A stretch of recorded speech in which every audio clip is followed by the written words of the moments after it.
Nakikita nyo nga po dito sa kalikuran ay meron pong dumating na truck kanina ng Chuchi Foundation. Ito pong foundation na ito ay malaki rin po ang naitulong sa mga taga-Tacloban, yung mga nasalanta ng Bagyong Yolanda. Pero sa pagkakataong ito ay dito sila nag-abot ng tulong sa pamamagitan po ng mga karton na iyan. Dahil malaking tulong na ho yan para sa mga residenteng nasunugan dito. Kahit papano ay may mailalatag sila dahil yung nakita ho natin dito ay ilang tent lamang nagsisiksikan itong mga bata, itong mga matatanda rito. At maswerte kahit papano dahil hindi po umuulan. Dahil kung umuulan ay siguradong basa itong mga residente na dito lumikas sa bakanting lote na dati palang terminal ng isang bus company. At sa puntong ito, dumako tayo dito kay Mang Primitibo.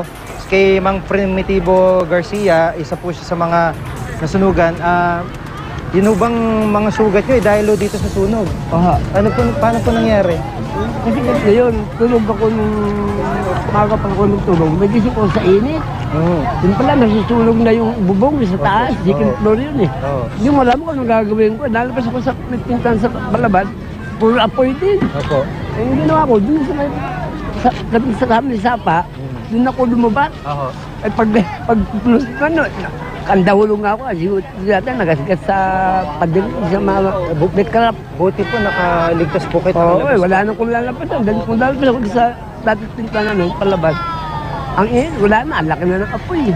Wala na tira sa bahay po ninyo. Wala. Opo, kahit pati gamit. Pati gamit, damit. Ubos.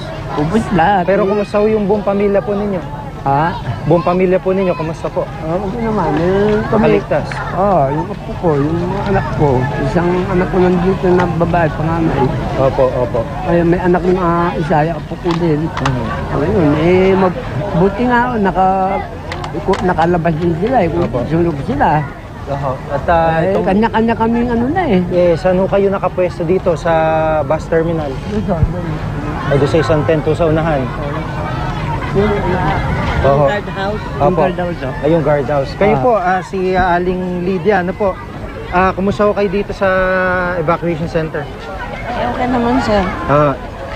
Tuloy-tuloy naman yung supply ng pagkain ng ano? Opo. Kahit papaano, no? Kahit paano, meron namang meron naman tulong sila. Opo. Wala ho bang banta dati na sasadyain yung sunog o wala ho ba kayo naririnig dati? Ganun? Wala, sir. Wala naman, biglaan lang talaga. Biglaan lang. Ilan taon na ho kayo naninirahan dyan? 26 na, sir. 26 years.